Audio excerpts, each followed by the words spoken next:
Students, welcome to models institute. आज हम लोग जेईई एडवांस के पेपर के बारे में डिस्कस कर रहे हैं जो आज हुआ है कि उसका जो पेपर एनालिसिस है वो हम लोग देखने वाले हैं पेपर वन की।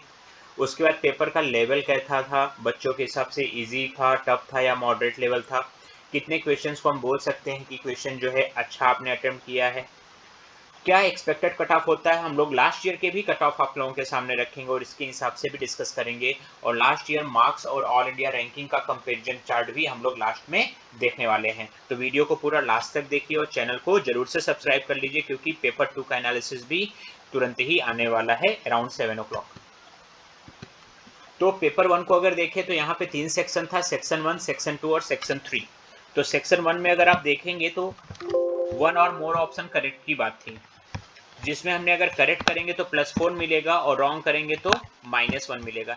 इसी तरीके से न्यूमेरिकल बेस्ड क्वेश्चन थे जो कि जेई के लिए सबसे अच्छे होते हैं क्योंकि वहां पे नेगेटिव मार्किंग नहीं होती है। अगर आपने सही किए तो 3 है और अगर रॉन्ग होगा तो नेगेटिव मार्किंग नहीं है, 0 मार्क्स मिलेंगे। The same way matrix matching भी जेई का एकदम इंपॉर्टेंट फेज होता है। इसमें सही करने पे 3 मार्क्स है, नेगेटिव मार्किंग है -1।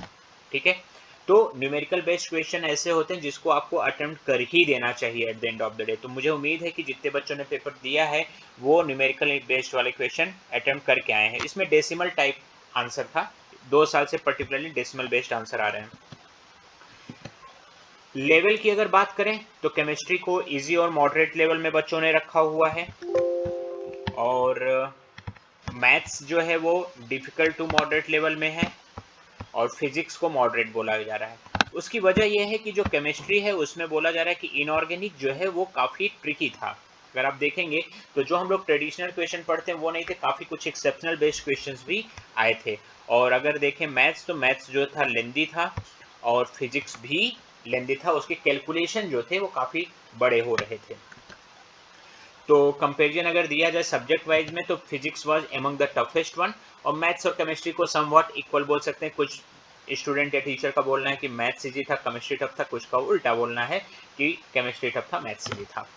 ठीक है, तो 2019 के क्वालिफाइंग मार्क्स क्या थे उसके बारे में मैं यहाँ पे डिस्कस कर रहा हूँ। ये सबसे इंपॉर्टेंट चीज है, थोड़ा सा यहाँ पे जरूर से अच्छे से ध्यान देना है आप लोगों को।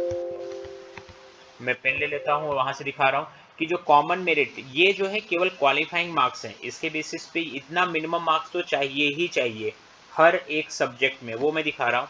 तो यहाँ पे जैसे आप देख सकते हैं कि 10% जो है वो कॉमन रैंक लिस्ट के लिए, जो जनरल के कॉमन बच्चे हैं उनके लिए 10% की हर एक सब्जेक्ट में मार्क्स चाहिए। ठीक है, लास्ट ईयर की सारी चीजें हैं, दैट इज 35 मार्क्स हर एक सब्जेक्ट में चाहिए। EWS के बच्चों के लिए 9% है सब्जेक्ट वाइज कट ऑफ, और होपफुली यही इस साल भी रहेगा। और नॉन क्रीमी लेयर के लिए 9% है, और SC ST के लिए हर एक सब्जेक्ट में कम से कम 5% मार्क्स चाहिए। ऐसा नहीं है कि किसी में 10% हो गया, किसी में 5% हो, किसी में 0 तो हम क्वालिफाई होंगे, नहीं। इंडिविजुअली हर एक सब्जेक्ट में कम से कम 5% होना चाहिए। 2 में 100% है, एक में 4.9 है, तो भी अगर आप क्वालिफाई नहीं है SC ST के लिए।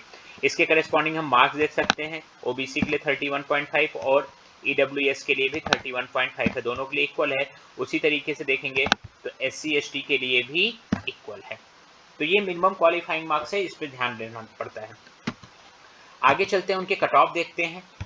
तो जो लास्ट ईयर के कट ऑफ थे जनरल कैटेगरी के लिए, कट ऑफ का ये मतलब नहीं कि इतना अगर आपने मार्क्स लाया तो आपका एडवांस हो जाए। कट ऑफ का ये मतलब है कि यहाँ तक के बच्चों को वो रैंक दे रहे हैं, क्योंकि जितने बच्चे अपेयर हुए सबको रैंक नहीं मिलने वाली है।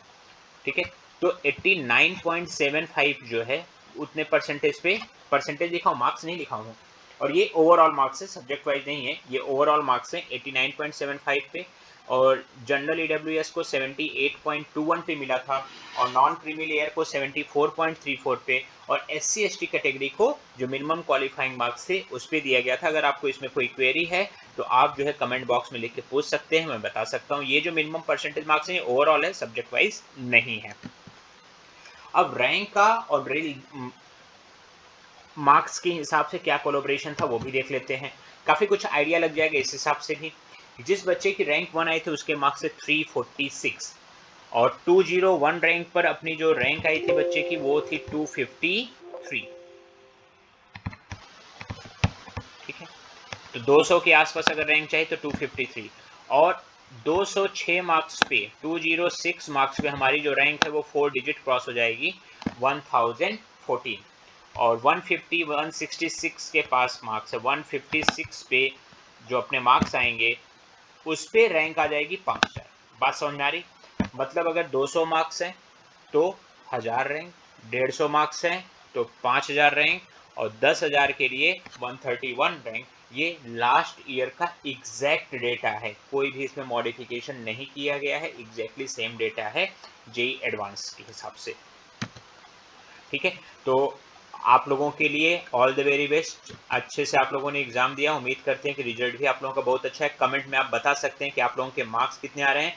चैनल को सब्सक्राइब कर लीजिए, क्योंकि सेकेंड पेपर का एनालिसिस और इसके रिलेटेड जो भी इंफॉर्मेशन है इस चैनल पे आपको सबसे पहले मिलेंगी। ठीक है, वीडियो देखने के लिए धन्यवाद। All the very best for your good ranks.